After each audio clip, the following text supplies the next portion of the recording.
I am Chris Kaler. And I'm Amber Fossil Kajin Cosplay, and today we're watching with you guys Hunter x Hunter episode 56. I said it took too long. 56. 56. Okay. Kurapika has learned that the Phantom Troupe members are still alive. No! But I mean, he's not gonna race alone and fight them. He's gonna team up with Gon, Kira, and Leorio, and together they are planning to at least take out the one that can touch you and just read your mind, because she's the one that can read Kurapika's secret about his power. True. And it's dangerous. As for the Phantom Troupe, now that they have the ability to write the fortunes, they know about their future, sort of. We know that Hisoka is fated to face the boss eventually, so that's gonna happen. He might die facing him too. We know that the one that our gang is going after is technically supposed to die, but there's been a mention of Scarlet Eyes bleeding as well. Please, Kurapika, be okay. Yeah, that's the thing. So right now, Kirua is tailing. Well, he's going back to where the lair was, and they are also defending the lair. So there's a bunch of buildings that look the same, and if Kirua just enters the wrong one, they're gonna know right away. So that's where they left us last time, I think. English is terrible today. I cannot speak. I'm gonna get my bottle really close. Jesus Christ. Oh, Alright. So let's see if Kirua can manage to sneak into the right building the first time. And let's see how their plan goes. Oh my god. Kurapika, if you die, I'm gonna be mad. I'm gonna kill you again. I'm gonna bring you back to life, and I'm gonna kill you again if you die. So don't die. Don't trade my baby, okay? All right. So let's see. It's episode 56. Right? Let's go.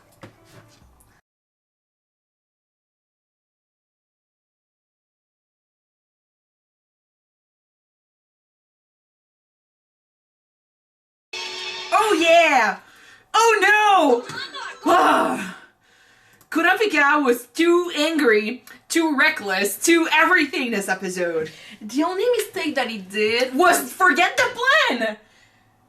well, the only thing that I can hold him responsible for is Gon and Kirua's a stage situation. And that happened because he didn't follow his own plan. That's his own fault. I understand that. But the fact that they killed Squalala.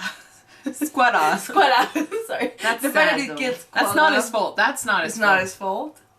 That's just because he had the eyes and they needed information, and he moved twice, and he told him not to. It's really sad though. We could have seen it coming because he was talking about quitting finally. You don't quit when you're doing this kind of job. Well, yeah, you can. It's in this world, you can totally. It's your job. You decide to be a bodyguard. He's not an assassin. He's a bodyguard. So it's a job like any other job. It's just that he was working for pretty dangerous people in a pretty dangerous setting.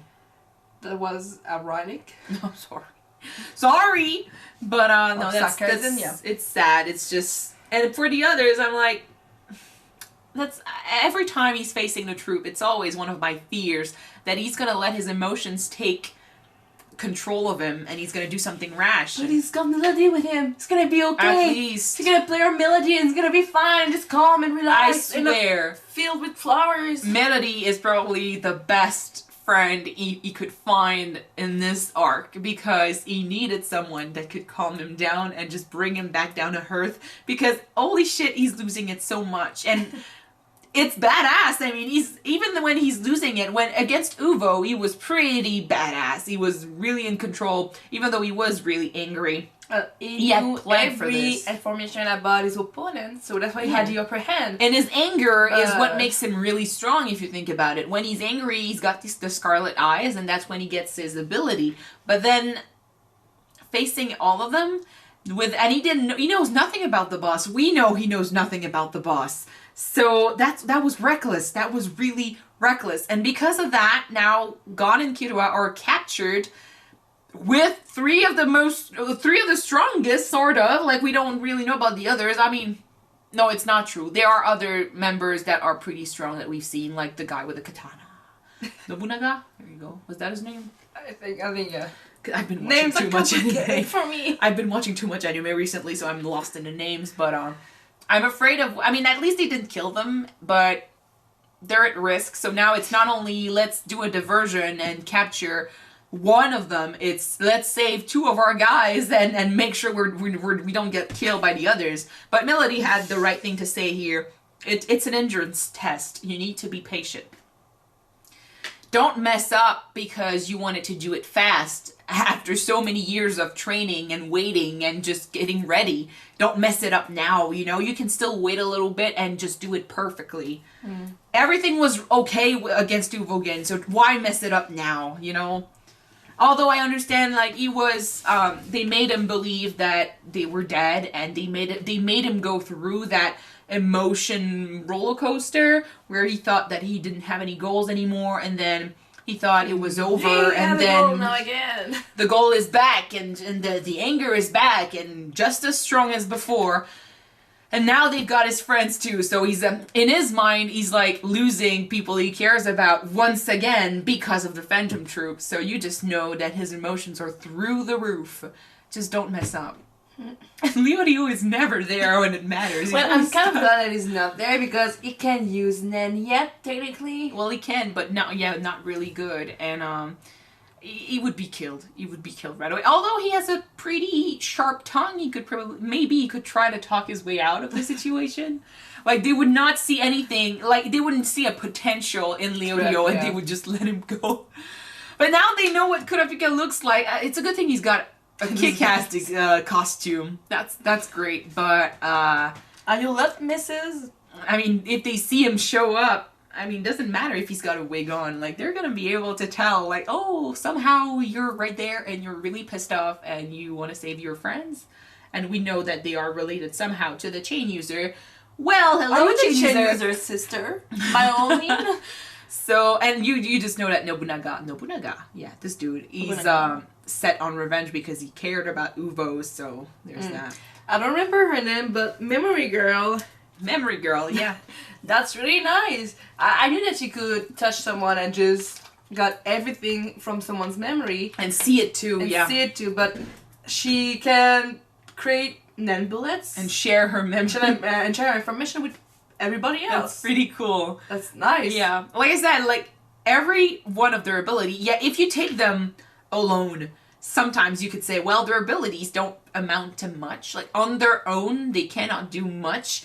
But together, holy shit, every single one of their abilities just goes well with the others. And it fits. Usually when you have a group of people together, the stronger they are, the more they know how to work well together and use everyone's capacity to benefits one another. I mean, that was one of the points of the Hunter exam as well. Sometimes it's good to be strong on your own, but when you're with strong people and you fight together as a group, you usually end up winning. And they are not like individual members of one group. They are each one of them is a leg of one spider. So, makes sense. And they're pretty badass. We got insight. We got a little bit of insight into Crollo's way of thinking / character. Little bit? I mean, That man is confused.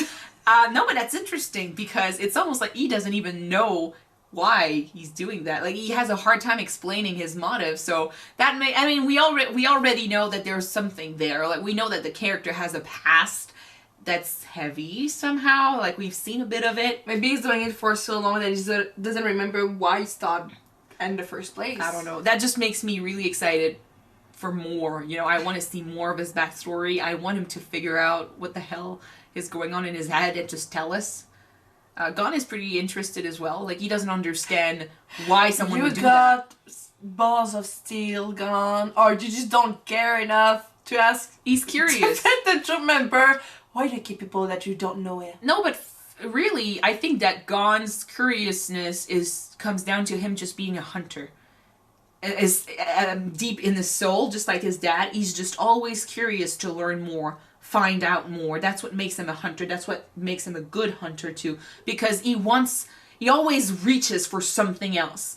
And in this case, he sees a guy that does stuff he cannot understand because he cannot relate to this state of mind. Like, he doesn't understand why someone would kill people that they don't even know, they don't relate to. There's not even a reason. They're just gonna do it because they can. He doesn't understand that. And if there's something he doesn't understand, his curiosity automatically it just reaches the roof. You know, he's gonna try to understand the motive behind the action. That's gone. Yeah. Simple man. Simple hunter. Anyway, we're gonna move on because I really want to find out if we're gonna get to see that fight today, maybe. So yeah. Thank you guys so much for watching this episode with us. If you want to see the next one right away, it's already on Patreon. The link is in the description. Yep, so don't forget to watch it now, guys. And if not, wait for the next one to be up on YouTube Very soon. So see you then, guys. Bye.